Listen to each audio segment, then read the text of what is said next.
गांवों से दूर, शहरों के शोर से परे, एक छोटे से कस्बे में एक लड़का रहता था। नाम था अर्जुन। अर्जुन 11 साल का था। उसके पिता एक मामूली बढ़ई थे और मां खेतों में काम करती थीं। उनके पास जिंदगी की जरूरतें पूरी करने लायक ही साधन थे। अर्जुन स्कूल जाता था, लेकिन दिल से नहीं, क्योंकि किताबें उसके लिए सिर्फ बोझ थीं। वो कहता, मां, मैं क्यों पढ़ूं? हम तो गरीब हैं। ये दुनिया हमारे लिए नहीं बनी। मां हर दिन मुस्कुराकर कहती, तू बस अपने मन का दरवाजा खोल अर्जुन, वहां कोई है जो तुझे बुला रहा है। अर्जुन को मां की ये बात बचकानी लगती, लेकिन उसे क्या पता था कि उसका मन ही वो स्कूल है जिसकी एक अदृश्य घंटी अब बजने वाली थी। चेह, पहली घंटी, अदृश्य बुलावा। एक दिन स्कूल से लौटते वक्त अर्जुन को रास्ते में एक बूढ़ा आदमी मिला। झुर्रियों से भरा चेहरा, पर आंखें चमकदार। उसने कहा, क्या तुम सुन पा रहे हो? क्या? अर्जुन ने पूछा। घंटी जो तुम्हारे अंदर बज रही है। और फिर वह गायब हो गया। उसी रात अर्जुन ने सपना देखा। एक विशाल पुस्तक उसके सामने हवा में तैर रही थी। उस पर लिखा था, स्वागत है अदृश्य विद्यालय में। पहला पाठ, जो तुम देखते हो वह सच्चाई नहीं। सुबह उठकर अर्जुन ने देखा, उसके कमरे की दीवार पर वही किताब चमक रही थी। उसने जैसे ही हाथ बढ़ाया, दीवार गायब हो गई और वह खुद को एक विशाल पुस्तकालय में खड़ा पाया। वहां कोई नहीं था, पर किताबें उड़ रही थीं, दीवारें खुद बदल रही थीं। तभी एक आवाज आई, पहली कक्षा में तुम्हारा स्वागत है। यहां हम तुम्हें सिखाएंगे दृष्टि और विवेक का फर्क। किताबें बोलने लगी। एक किताब ने कहा, सच वह नहीं जो तुम्हें दिखता है अर्जुन, सच वह है जो तुम्हारे भीतर है। उसे दिखाया गया उसकी मां की थकान, पिता के टूटे हुए औजार और खुद अर्जुन का डर, पर उसे यह भी दिखाया गया मां का भरोसा, पिता का श्रम और अर्जुन की संभावनाएं। अर्जुन की आंखें भर आईं। दूसरी कक्षा, समय की सच्चाई। अब वह पहुंचा एक विशाल घड़ी घर में, जहां समय रेत की तरह गिर रहा था। यहां शिक्षक था, कालगुरु। उसने अर्जुन से कहा, समय सबसे सख्त शिक्षक है। वो देर नहीं करता, वो बस चलता है।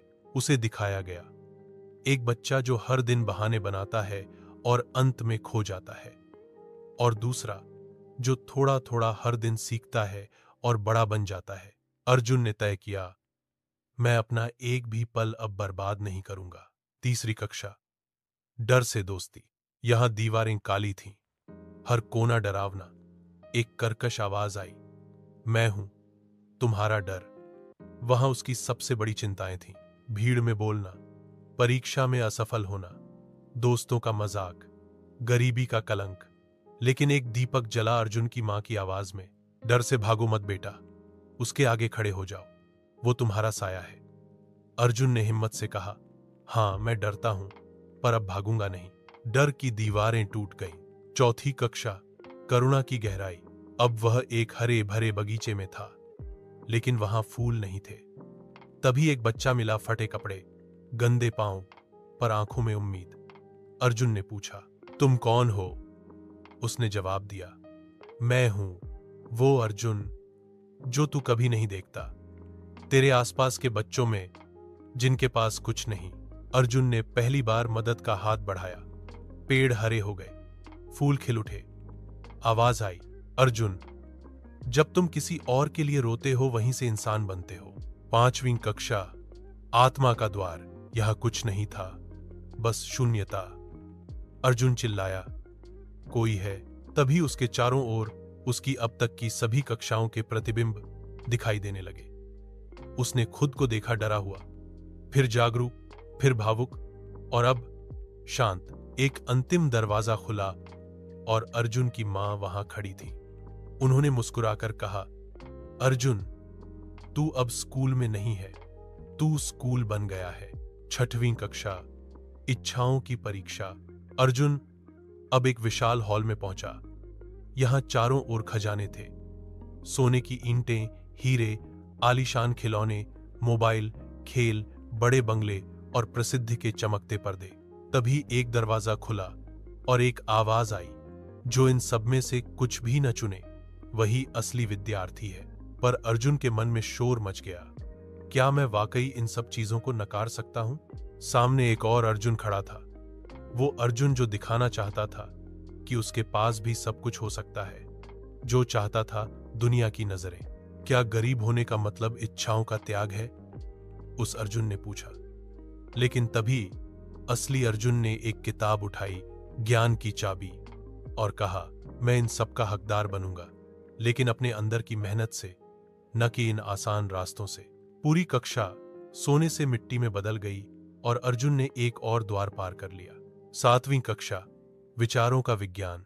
अब वह एक प्रयोगशाला में था, लेकिन यह सामान्य प्रयोगशाला नहीं थी।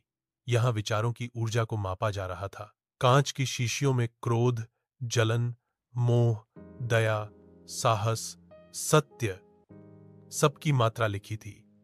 तभी एक वैज्ञानिक आत्मा प्रकट हुई, प्रोफेसर मानस। उसने अर्जुन से पूछा, क्या तुम जानना चाहते हो कि तुम्हारे विचार किस रंग के हैं? अर्जुन ने हामी भरी। एक मशीन उसकी ओर घूमी। जैसे ही उसके विचारों को स्कैन किया गया, एक बड़ा स्क्रीन उभरा। 38% भ्रम, 25% डर, 22% दया, 15% साहस। प्रोफेसर बोले, कोई भी पूर्ण नहीं होता, लेकिन जो हर दिन थोड़ा सुधार करता है वही महान बनता है। अर्जुन ने ठान लिया, मैं हर दिन अपने विचार साफ करूंगा। आज 8वीं कक्षा, अंधेरे का साम्राज्य। अर्जुन को अब एक बंजर, काली भूमि पर भेजा गया, जहां कोई आवाज नहीं थी, कोई जीवन नहीं था। तभी वहां प्रकट हुआ अहंकार। वो कोई राक्षस नहीं था, बल्कि खुद अर्जुन जैसा दिखने वाला प्राणी। लेकिन उसकी आंखों में घमंड था, मुस्कान में ताना और चाल में कठोरता। मैं वो अर्जुन हूं जो सबसे ऊपर बनना चाहता है, चाहे किसी भी कीमत पर। अर्जुन कांप उठा, पर उसने कहा, मैं तुम्हें पहचानता हूं, तुम मेरे अंदर हो, पर अब मैं तुम्हें पनपने नहीं दूंगा। अर्जुन ने आंखें बंद की, मां की आवाज सुनी और अंधेरा रोशनी में बदल गया। 9वीं कक्षा, भविष्य का दर्शन। अब वह एक दर्पणों वाले कमरे में पहुंचा। हर दर्पण में एक अलग भविष्य था। एक में वह आईएएस अधिकारी था, दूसरे में वह मजदूर था, तीसरे में एक चोर और चौथे में शिक्षक। तभी एक वृद्ध शिक्षक बोले, ये सब तुम्हारी संभावनाएं हैं, लेकिन तुम कौन बनोगे यह सिर्फ एक बात से तय होगा, आज तुम क्या सोचते हो और क्या करते हो। अर्जुन ने मुस्कुराकर कहा, मैं शिक्षक बनूंगा, पहले खुद का फिर दुनिया का। 10वीं कक्षा, अग्नि परीक्षा। यह अंतिम कक्षा थी, लेकिन आसान नहीं। यहां उसे 3 लोगों को बचाना था। एक उसका दुश्मन जो हमेशा उसका मजाक उड़ाता था, एक अनजान बच्चा और खुद की मां, लेकिन वो केवल एक को ही बचा सकता था। अर्जुन परेशान हो गया, ये कैसी परीक्षा। तभी उसने अपने दिल की आवाज सुनी, अगर मैं सिर्फ एक को बचा सकता हूं तो मैं किसी को नहीं बचाऊंगा। मैं आग में कूदूंगा ताकि सबको रास्ता मिले। और उसने खुद को आग में झोंक दिया, लेकिन चमत्कार हो गया, आग ठंडी हो गई, सब बच गए। आवाज आई, त्याग। यही शिक्षा की अंतिम सीढ़ी है, अंतिम दरवाजा, विद्यालय का रहस्य। अर्जुन अब वापस उसी दीवार के सामने खड़ा था जहां से यात्रा शुरू हुई थी। वहां अब एक अंतिम किताब थी, उस पर लिखा था, जिसने खुद को पढ़ लिया उसने सब पढ़ लिया। अर्जुन ने किताब खोली, उसमें सिर्फ एक आईना था और नीचे लिखा था, अदृश्य विद्यालय कहीं बाहर नहीं, वो हर उस बच्चे के भीतर है जो सीखना चाहता है। अर्जुन मुस्कुराया।